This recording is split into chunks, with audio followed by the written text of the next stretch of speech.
Hi everyone. Today I'm going to start a new story with you. The One and Only Ivan by Katherine Applegate. It's one of my absolute favorite stories, and it brings up a lot of really important issues in our society. Like, what are the consequences of keeping animals in captivity?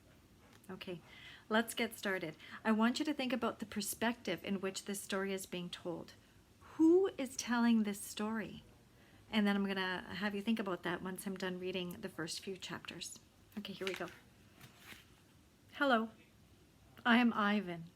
I am a gorilla. It's not as easy as it looks.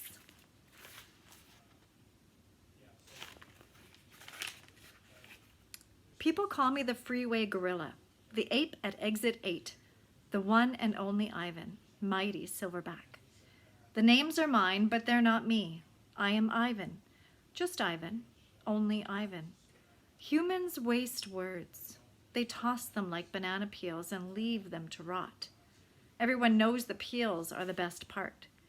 I suppose you think gorillas can't understand you. Of course, you also probably think we can't walk upright. Try knuckle walking for an hour. You tell me, which way is more fun? I've learned to understand human words over the years. But understanding human speech is not the same as understanding humans. Humans speak too much. They chatter like chimps, crowding the world with their noise even when they have nothing to say. It took me some time to recognize all those human sounds, to weave words into things. But I was patient. Patient is a useful way to be when you're an ape. Gorillas are as patient as stones. Humans, not so much. I used to be a wild gorilla, and I still look the part. I have a gorilla's shy gaze, a gorilla's sly smile. I wear a snowy saddle of fur, the uniform of a silverback. When the sun warms my back, I cast a gorilla's majestic shadow. In my size, humans see a test of themselves. They hear fighting words on the wind when all I'm thinking is how the late day sun reminds me of a ripe nectarine. I'm mightier than any human, 400 pounds of pure power. My body looks made for battle.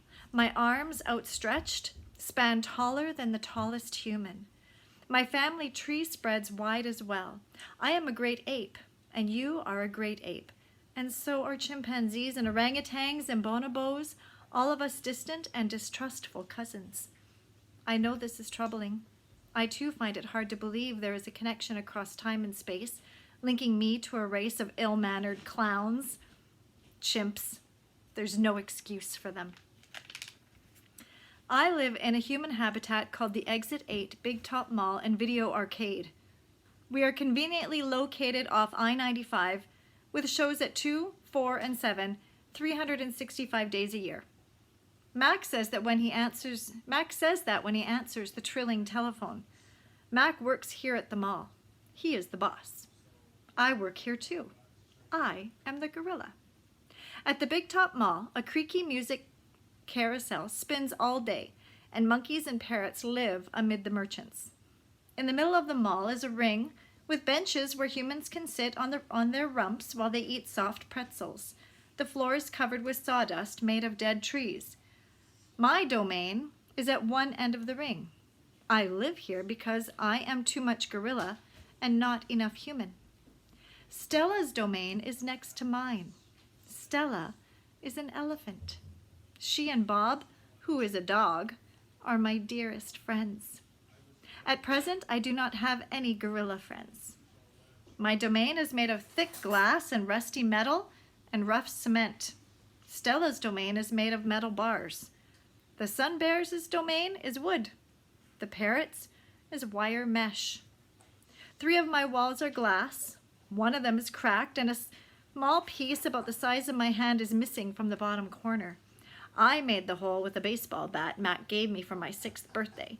After that, he took the bat away, but he let me keep the baseball that came with it. A jungle scene is painted on one of my domain walls. It has a waterfall without water, and flowers without scent, and trees without roots. I didn't paint it, but I enjoy the way the shapes flow across my wall. even if it isn't much of a jungle. I'm lucky my domain has 3 windowed walls. I can see the whole mall and a bit of the world beyond. The frantic pinball machines, the pink billows of cotton candy, the vast and treeless parking lot. Beyond the lot is a freeway where cars stampede without end. A giant sign at its edge beckons them to stop and rest like gazelles at a watering hole. The sign is faded, the colors bleeding, but I know what it says. Mac read its words aloud one day. Come to the Exit 8 Big Top Mall and Video Arcade, home of the one and only Ivan, mighty Silverback. Sadly, I cannot read, although I wish I could. Reading stories would make a fine way to fill my empty hours. Once, however, I was able to enjoy a book left in my domain by one of my keepers. It tasted like termites. The freeway billboard has a drawing of Mac in his clown clothes and Stella on her hind legs, and an angry animal with fierce eyes and unkempt hair. That animal is supposed to be me, but the artist made a mistake. I am never angry.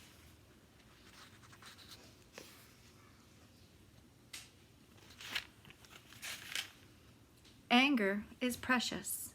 A silverback uses anger to maintain order and warn his troop of danger. When my father beat his chest, it was to say, beware, listen, I am in charge. I am angry to protect you because that is what I was born to do. Here in my domain, there is no one to protect. Okay, I'm going to stop there. So remember the question I asked you at the beginning? Who is this story being told by? From what perspective are we getting this story? Who is telling this story? Okay, that's your question to think about for this part. Okay, bye for now.